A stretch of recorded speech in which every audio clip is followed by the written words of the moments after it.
Hello friends and welcome back. This past weekend saw the release of Mortal Kombat in some theaters and on HBO Max. I'm actually not a big video game guy, but back in my Sega Genesis days, I was very into Mortal Kombat. As such, you won't be surprised to hear that I saw the original Mortal Kombat movie when it came out in theaters about 25 years ago. Oh my god. Now, seeing as it was 1995, I don't really remember too much of it, other than this one scene where Johnny Cage and Goro are fighting, and Johnny Cage is like, "Those were $500 sunglasses, asshole." I also remember Sonya Blade was played by Miss Vaughn from Billy Madison. What an iconic 90s babe. Anyway, with the new Mortal Kombat now out, I thought it might be interesting to watch the old one and the new one back to back to see how they compare. I did not watch the terrible sequel Mortal Kombat 2, because I also saw that in theaters, and from what I remember, it was absolute garbage.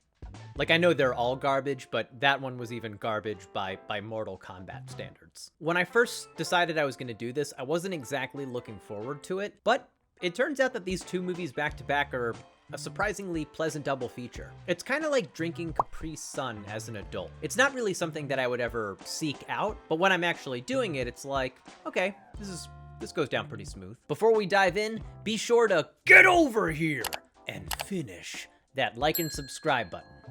Once you do that, you win.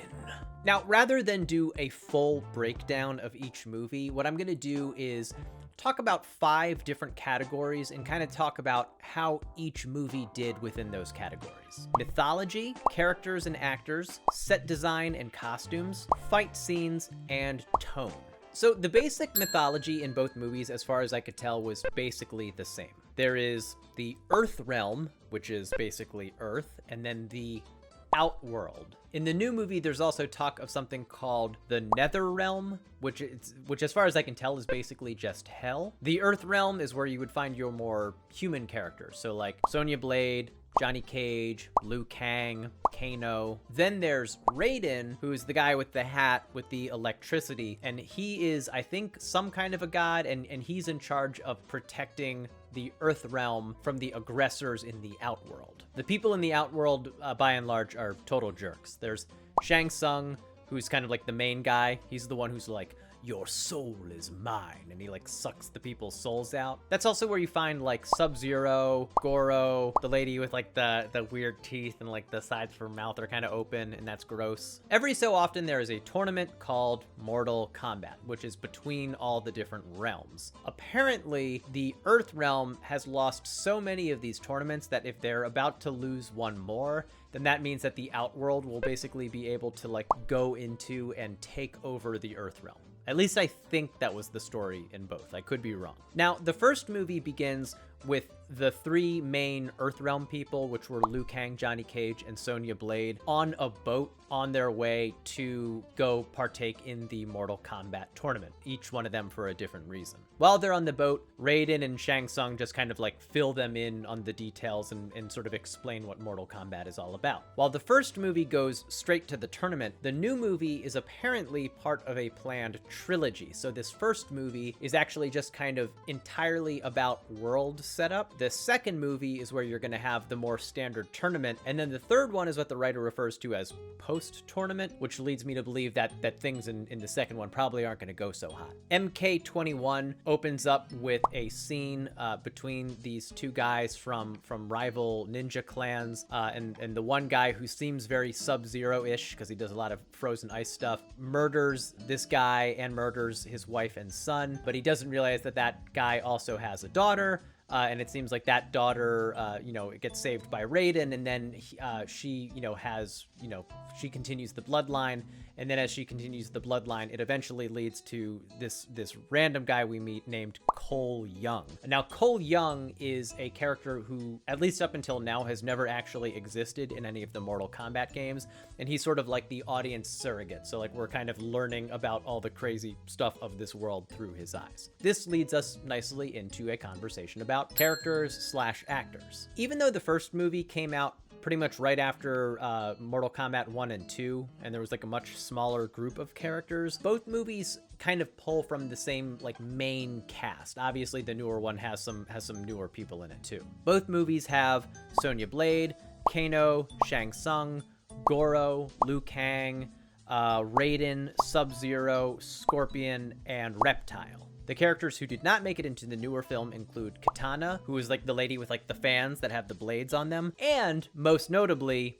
Johnny Cage. Cage was by far the most glaring omission, especially seeing as in the first movie, he has some of the best lines. A dramatic reading. We got a guy with things coming out of his hands. We got another guy who freezes stuff. And then there's a man who, as far as I can tell, is made out of electricity. I mean, how did he disappear like that? What is going on here? Who is this guy? Apparently, the main reason that Johnny Cage was not included in the newer movie was the prominence of the Kano character. Apparently, the writer just couldn't figure out a way to make them both work in the same story. I will say that the Kano in the new movie is a large improvement over the Kano from the first movie. It's actually this actor, Josh Lawson, who I primarily know as the guy who played the pharmacist on Superstore, and he was like super funny on that show. The movie does tease that Johnny Cage is going to appear in the next film. In the moment when you're watching it, you're sort of like, yeah, woo, Johnny Cage is gonna be back. But then like when you step back for a second, you're like, wait, do I actually care about Johnny Cage? You know, it's not like watching an MCU movie and like at the post credits seeing like, oh man, Thanos. Like, it's just like,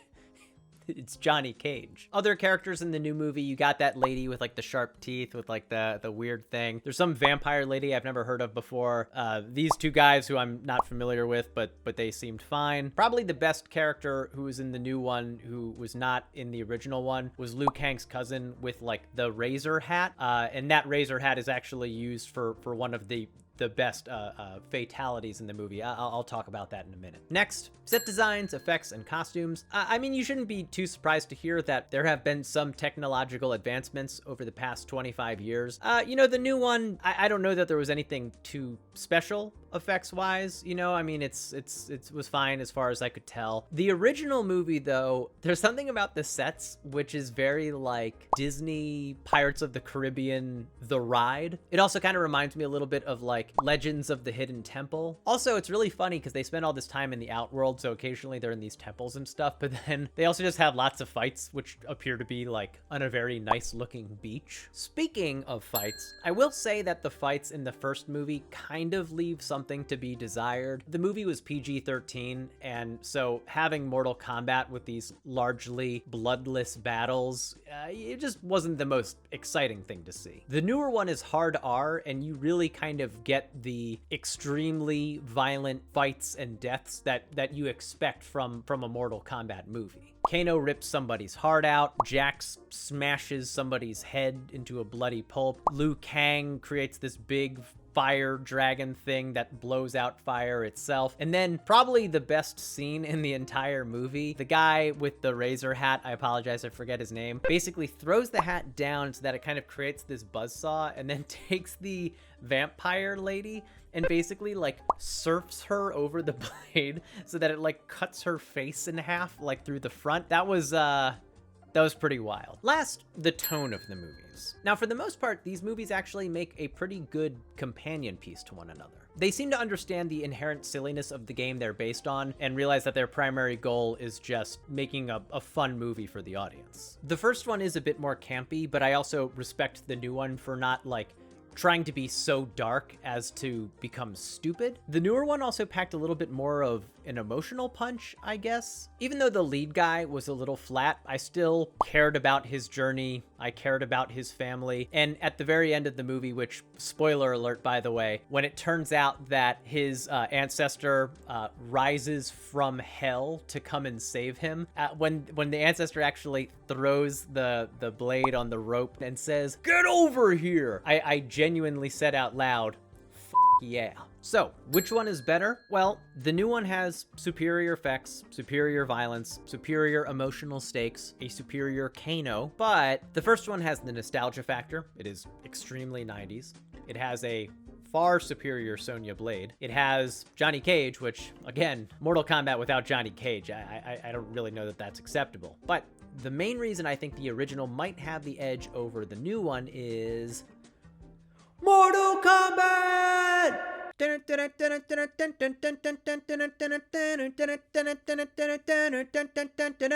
Woo!